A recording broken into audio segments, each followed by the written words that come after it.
Okay, good morning. Ngayon ay October 16, Wednesday. Konting update lang tayo. So, ayan yung tanglad. Ang dami na lang maliliit na. Hindi ko lang kung damo yan eh. Kasi yan, ito may tanglad pa dito. May natitira pang tanglad doon konti. Kukunin din natin yon. So, ito naman yung mga tanim natin na nasa lupa. So, sorry. Yan. Ito yung mga tanim natin lettuce na nasa lupa. So, tingnan niyo yung laki niya. May papakita ko sa inyo yung kaedad niya na nasa hydroponics naman. So, isa sa mga gagawin ko ngayon is yung mga part or yung mga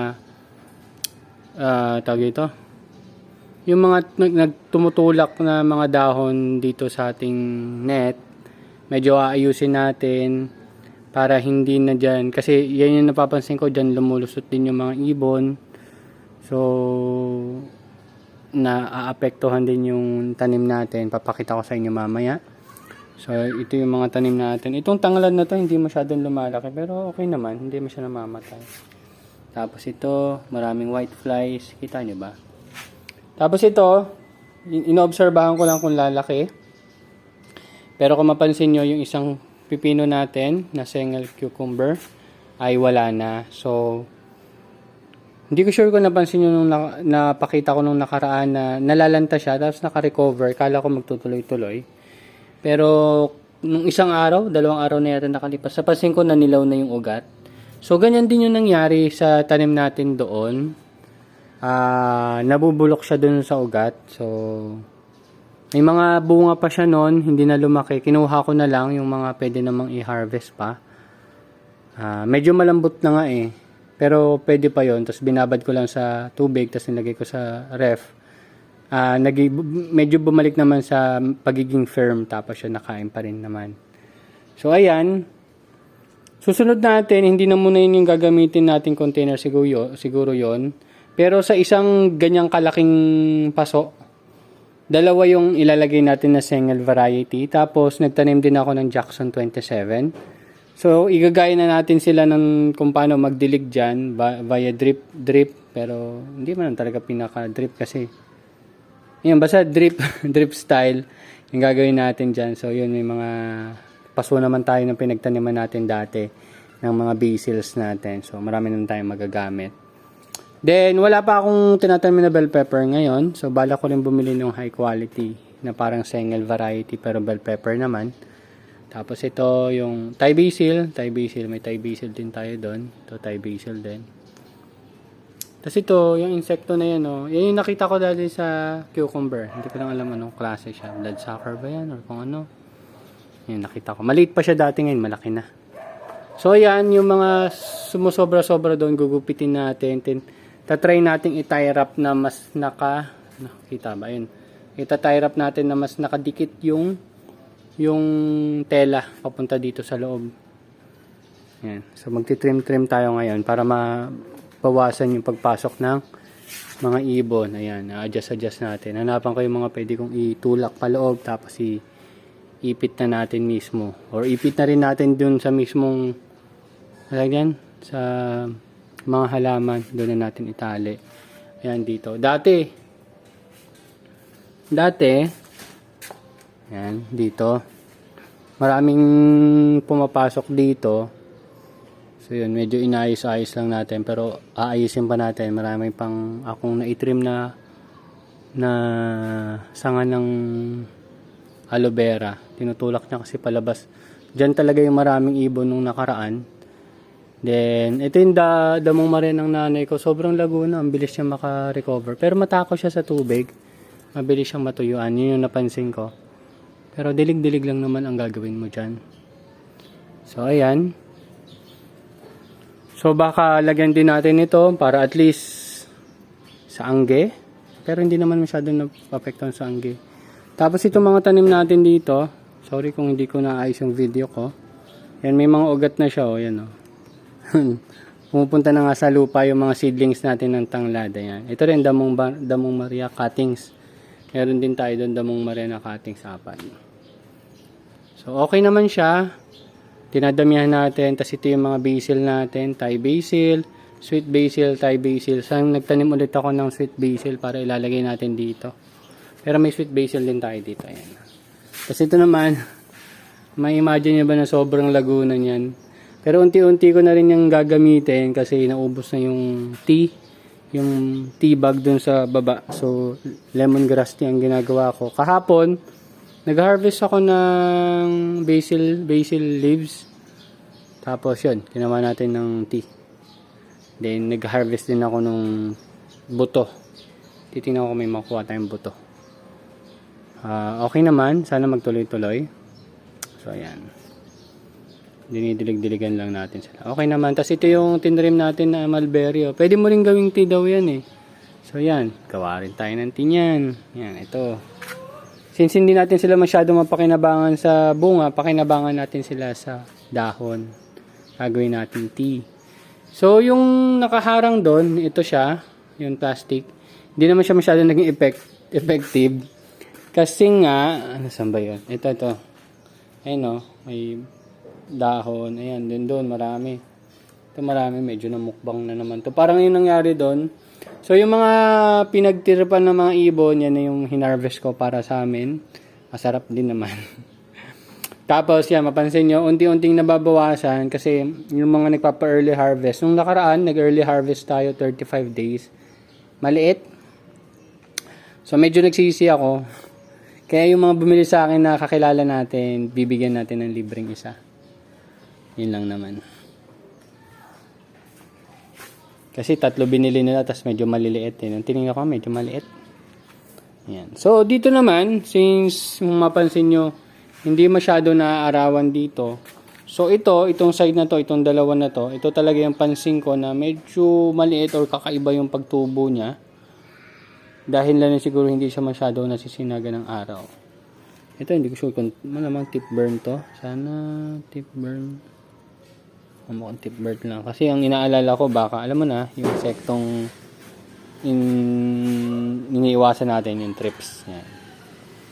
So, goods naman. Yan, malalaki na yan. Malalaki na yung tubo niyan. So, ang harvest talaga natin is sa Friday pa. Pero kung may mga gustong kumuha ng Huwebes, pwede naman natin silang bigyan. Yan. So, bukas, for personal use, kuha ko dyan 2 or 3. Yan, naubos din kasi kaagad. So, after nyan, after natin ng harvest week nito, 2 weeks, bago to. So, medyo matagal. May 1 week tayong bakante dyan. Tapos, aayusin ko. So, ang meron tayo ngayon, 2, 4, 6. Bala ko maglagay pa ng isa. So, magiging 105 per week. Every 2 weeks ang target natin. So, dito sa span natin na to, per month natin is 210. So, from 180 to 210 na yung harvest natin. Pero, plano ko pa siguro lagyan pa dito. Pero dahil sa sun pot,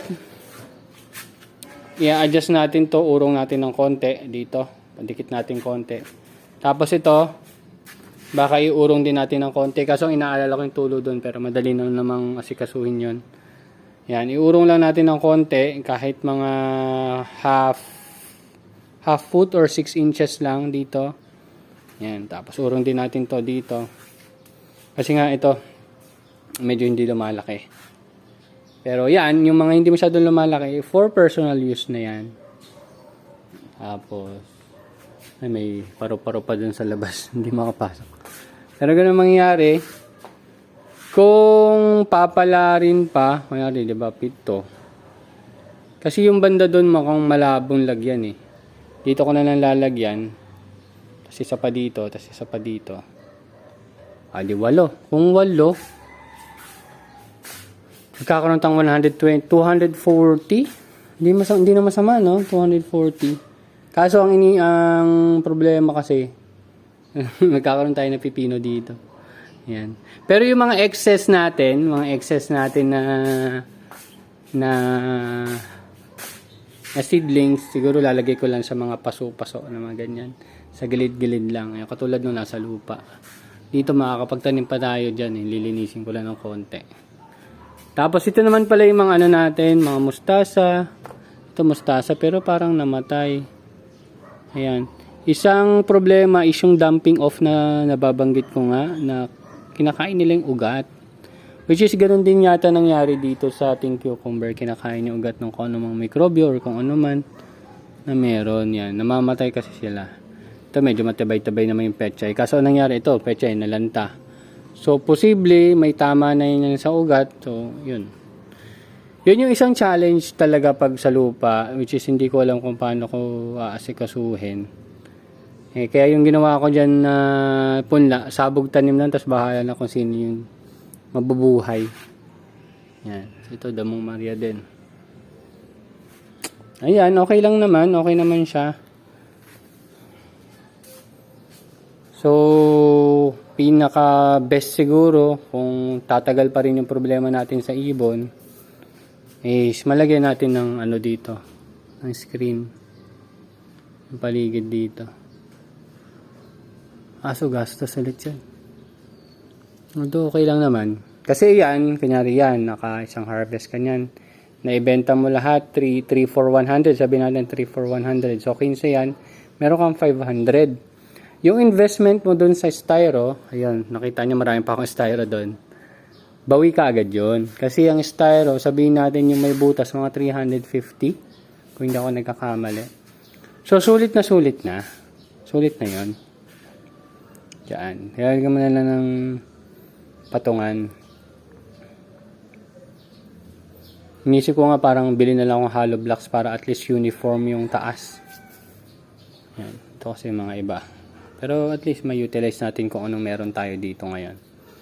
Yun kasi hollow blocks may puti. Hollow blocks yan.